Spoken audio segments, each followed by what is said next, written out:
Falamos agora com o Padre Peter Stilwell, diretor do Departamento das Relações Ecuménicas e do Diálogo Interreligioso no Patriarcado de Lisboa. Padre Peter, boa tarde. Boa tarde. Muito obrigado por estar neste programa, de facto, no contexto do oitavário de oração.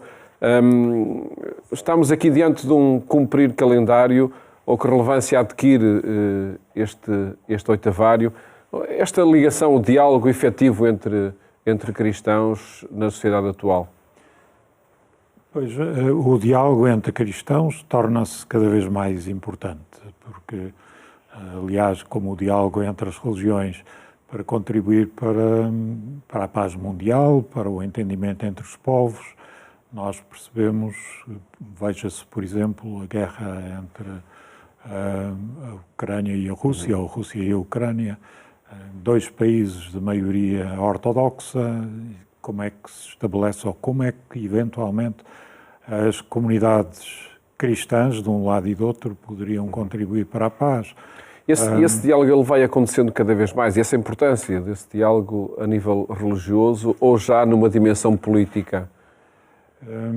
Eu julgo que, no caso da Ucrânia, ele não existe para lá das fronteiras, não é? Portanto, a questão do patriarcado russo, que tinha uma supervisão da maior parte das comunidades ortodoxas da Ucrânia, essa ligação foi-se rompendo e fomos percebendo que gradualmente comunidades ligadas ao patriarcado ortodoxo da Rússia começaram a ligar-se à Igreja Autocéfala da Ucrânia e, portanto, também a Constantinopla, o Patriarcado de Constantinopla.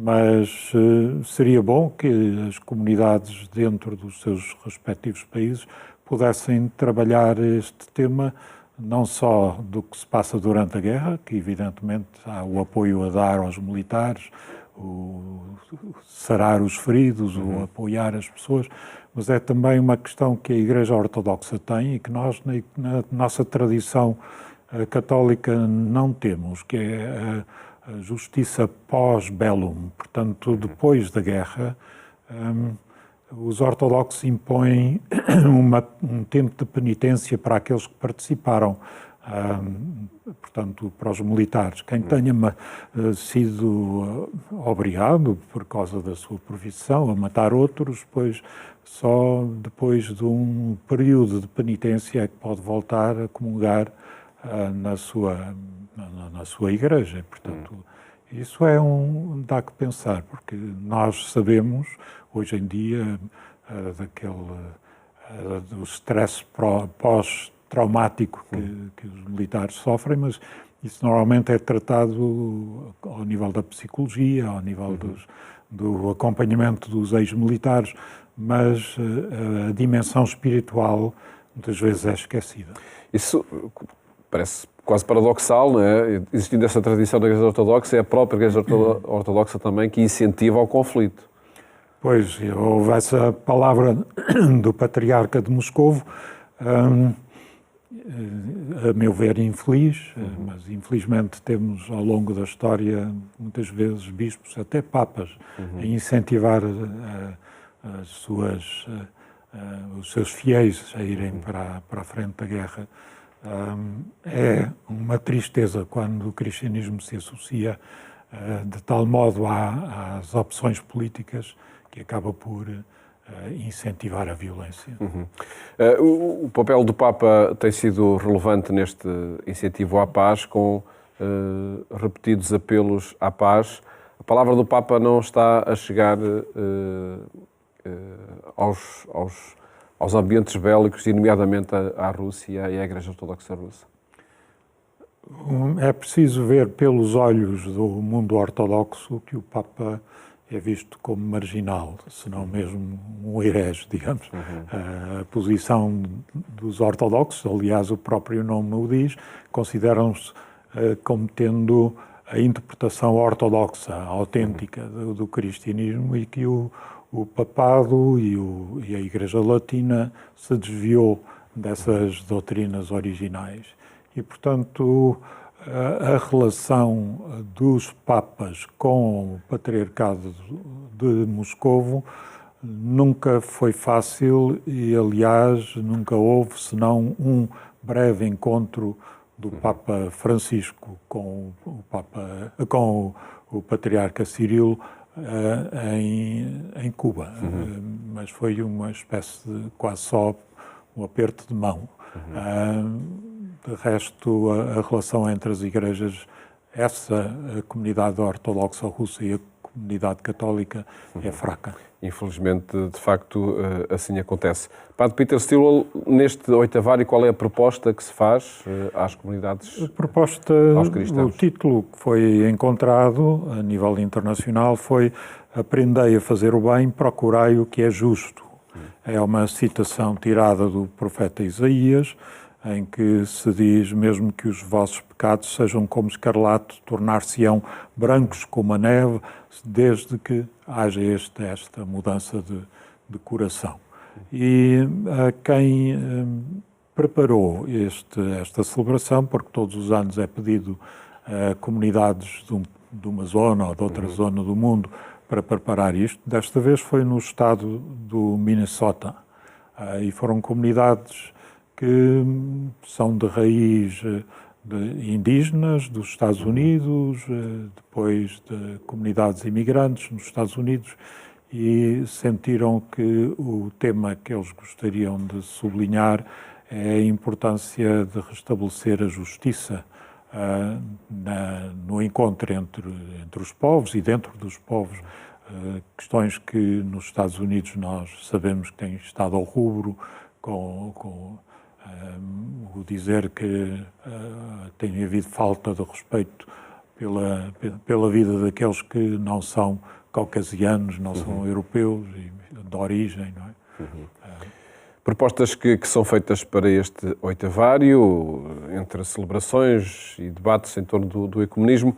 Gostava de lhe perguntar também, Padre Peter, que relevância terá este tema do diálogo ecuménico interreligioso na Jornada Mundial da Juventude, onde dá o seu contributo também na organização deste tema. Existirão ocasiões efetivas de encontro e as várias comunidades estão envolvidas também nessa preparação? Temos comunidades que têm uma longa tradição do diálogo ecuménico, como é a comunidade TZ, por exemplo, que estará a ocupar a Igreja de São Domingos ao longo da jornada. Temos outra comunidade importante que vem da França, Chemin Neuf, que,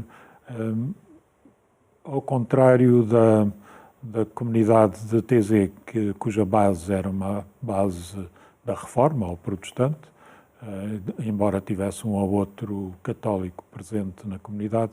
No caso do Chemin Neuf, eles são de origem de base católica e têm ortodoxos e protestantes dentro da sua comunidade. Esse Chemin Neuf vai estar na Basílica de São Pedro, não, Basílica da Estrela, e ambas essas comunidades têm um projeto para a animação ecuménica. E as comunidades que estão em Portugal, de outras confissões religiosas? As comunidades, o COPIC, portanto, através do Dom Jorge Pina Cabral, já contactou com os orientadores da jornada para ver como é que também poderiam participar. E as ideias que o Dom Jorge chegou a verbalizar na altura era pôr a Catedral de São Paulo à disposição como um dos lugares que pode ser visitado. Que era a Zona de Santos aqui em Lisboa, não é? Zona de Santos. E tem um belo claustro, que eventualmente poderia ser um espaço para organizar uma exposição sobre as questões do ecumenismo. E assim, sobre o interreligioso, a comunidade judaica e a comunidade muçulmana de Lisboa, que aproximaram-se da direção das jornadas, a mostrarem interesse em participar de alguma maneira. Nós julgamos que os seus espaços de culto podem ser lugares visitados pelos jovens e, eventualmente, jovens das suas comunidades poderão participar entre os voluntários das jornadas. Ações concretas nesta jornada. Gostava ainda de lhe perguntar, nas comemorações dos 50 anos do 25 de Abril, creio que o Padre Peter falou na possibilidade, quando da celebração dos 20 anos da Lei de Liberdade Religiosa, da possibilidade das várias confissões religiosas, do grupo interreligioso, se envolver nas comemorações. Eu integro um grupo de trabalho, de diálogo interreligioso, em nome do Patriarcado de Lisboa, que é coordenado pelo Alto Comissariado para as Migrações. E esse grupo de trabalho esteve na organização dessa celebração dos 20 anos da Lei da Liberdade Religiosa e foi-me dada a tarefa, por assim dizer, em nome do grupo, de dizer a quem estivesse lá de direito, por acaso era a ministra Mariana Vieira da Silva, que as religiões também gostariam de participar na celebração dos 50 anos. E há passos dados nesse sentido? Passos dados, para já, foram integrados nas comemorações, foi integrado a Vigília do Rato, portanto, que se comemorou agora aos 50 anos, o Parlamento, através do seu presidente, Augusto Santos Silva, convidou as religiões a colaborar com a Assembleia da República,